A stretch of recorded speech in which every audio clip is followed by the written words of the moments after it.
కావాలా? పట్టాదారు పాస్ పుస్తకం పైన ఫోటో ఎవరిది తమ్ముళ్ళు అని మిమ్మల్ని అడుగుతున్నా. జగనన్న భూ హక్కంట. వీళ్ళ నేను అడుగుతున్నా ఒకే మాట, నీ తల్లి మొగుడిచ్చాడా? మీ అమ్మమ్మ మొగుడిచ్చాడా? మీ నాన్నమ్మ మొగుడిచ్చాడా? మీ జేజే తాత ఇచ్చాడా? ఎవడిచ్చాడు? మా తాతలు ఇచ్చారు, మీ తాతలు ఇచ్చారు, అవునా కాదా? మీ నాన్న ఇచ్చాడు ఈ ఆస్తి, అవునా కాదా? ఎవరి ఫోటో ఉండాలి? నా భూమి పైన 14 ఏళ్ళు ముఖ్యమంత్రి చేసిన నేను నా భూమి పైన సైకో ఫోటో పెట్టుకోవాలా? ఏం తమ్ముళ్ళు, అర్థమైందా మీకు? రోషం రావడంలో ఇంకా రోషం వస్తే నిన్న చూశాను, ఎంప్లాయీస్ని చూస్తే కడుపు నిండిపోయింది నాకు. నిన్న పోస్టల్ బ్యాలెట్లు వచ్చాయి, ఈరోజు కూడా పోస్టల్ బ్యాలెట్లు వచ్చాయి. అవినీతి డబ్బులు పంచడానికి వైఎస్ఆర్ కాంగ్రెస్ వాళ్ళు వెళ్తే చీకొట్టి వాళ్ళు ఇచ్చిన డబ్బులు తీసుకోకుండా ఒంగోలు అయితే మన క్యాంపు దగ్గరకు వచ్చి ఈ దుర్మార్గులు 5,000 ఇస్తున్నారు, మేము చీకొట్టాం, నేను 10,000 ఇస్తున్నా, మీ పార్టీకి ఖర్చు పెట్టి గెలిపించామని ఒక మహిళ చెప్పిందంటే ఏం తమ్ముళ్ళు, అర్థమైందా సీను?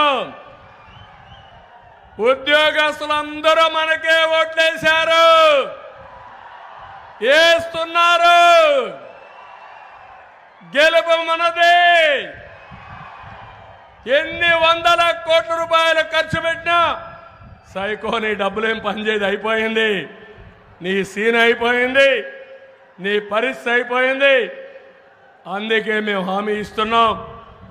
ఈరోజు మోడీ గారు చెప్పినట్టు మళ్ళీ పోలవరాన్ని కడతాం, అభివృద్ధిని పట్టాలెక్కిస్తాం. మీ అందరికి హామీ ఇస్తున్నా. ఈరోజు మోడీ గ్యారంటీస్ అన్ని మీరు తీసుకెళ్ళండి, ప్రజల్లోకి తీసుకెళ్ళండి. మన ఎన్నికల మేనిఫెస్టోని తీసుకెళ్ళండి. ఈ రెండు తీసుకెళ్తే ఈ 5-6 రోజుల్లో గెలుపు మనదేనని చెప్పి కూడా నేను మీకు తెలియజేస్తున్నా. ఈరోజు ఒకే విషయం మిమ్మల్ని కోరుతున్నాను. ఏదైతే ఈయన డ్రామాలన్నీ అయిపోయినాయి. 2014లో తండ్రి లేని బిడ్డని, మా తండ్రిని రిలయన్స్ అధినేత చంపేశాడని షాపుల మీద దాడి చేశాడు. ఎన్నికలైన తర్వాత ఆ రిలయన్స్ అధినేత చెప్పిన వారికే ఎంపీ ఇచ్చాడు. అది ఈయన రాజకీయ నీతి. 2019లో తమ్ముళ్ళు ఒకటి అడుగుతున్నా, ఊ కిల్డ్ బాబాయ్, ఊ కిల్డ్ బాబాయ్. అర్థమైందా మీకు? అర్థమైంది జైలు పైకి ఎత్తండి. అందరికి అర్థమైంది, జగ్గుబాయికి అర్థం కాలా. అందరూ జగ్గుబాయి చేతికి చెవులో చెప్పాలి, నువ్వే నీ బాబాయిని చంపించి నాటకాలు ఆడుతున్నావని అడగాలి. మీరు గాని అది చేయకపోతే మీ ఇంటికి వచ్చేది గొడ్డలే. సిద్ధమా తమ్ముళ్ళు? గొడ్డలకి తిరుగుబాటు చేస్తారా లేదా? ఆవేశం వస్తుందా లేదా? విశాఖపట్నం నేను మెచ్చిన నగరం, నేను నచ్చిన జిల్లా. ఈ జిల్లా అంటే నాకు అమితమైన ప్రేమ. దానికి ఒకటే కారణం, మంచి వాళ్ళు ఎక్కువ ఉండే జిల్లా, నగరం ఈ విశాఖపట్నం అని చెప్పి కూడా నేను మీకు తెలియజేస్తున్నా. నేను చూశాను విశాఖపట్నంలో ఉదూదు వచ్చింది. నేను అదే రోజు ఇక్కడికి వచ్చా. 10 రోజులు ఇక్కడే ఉన్నాం. మోడీ గారు నెక్స్ట్ డే వచ్చారు. ఆయన కూడా పూర్తిగా సంఘీభావాన్ని తెలియజేశారు, పూర్తిగా సహకరించారు. నేనైతే ఆ వారం రోజులు ఉన్నప్పుడు మీరు చూపించిన ఆదరణ నా జీవితంలో ఎప్పుడూ మర్చిపోలేను. నేను ఒకటే సంకల్పం చేశా, తిరిగి విశాఖపట్నాన్ని మీరందరూ కోలుకున్న తర్వాతనే వదిలిపెట్టి వెళ్ళాలని ఇక్కడే ఉండి వెళ్ళా. అది ఇప్పటికి కూడా జ్ఞాపకం. మొన్న ఎన్నికల్లో 4 ఎమ్మెల్యేలు తెలుగుదేశం పార్టీని గెలిపించారంటే అది మీ మంచితనం. మంచి చేసి మరిచిపోని ప్రజానీకం. నేను ఒక్క మాట చెప్పాను, ఆ సందర్భంలో ఇప్పుడు కూడా కూర్చుంది. దీపావళి వచ్చింది, చెట్లన్నీ పడిపోయినాయి, ఎండిపోయినాయి. ఎక్కడన్నా కానీ క్రాకర్స్ కాలిస్తే, టపాకాయలు కాలిస్తే యాక్సిడెంట్లు అవుతాయి, ఎక్కడికైనా ప్రమాదం వస్తుందని ఒక్క మాట అంటే ఒక్కరు కూడా క్రాకర్ కాల్చకుండా దీపావళి నిర్వహణ చేశారంటే అది మీ యొక్క క్రమశిక్షణ. అలాంటి విశాఖపట్నం ఈరోజు ఈ యొక్క వైఎస్ఆర్ కాంగ్రెస్ నాయకులకు దోపిడీగా తయారైందా లేదా? తమ్ముళ్ళు,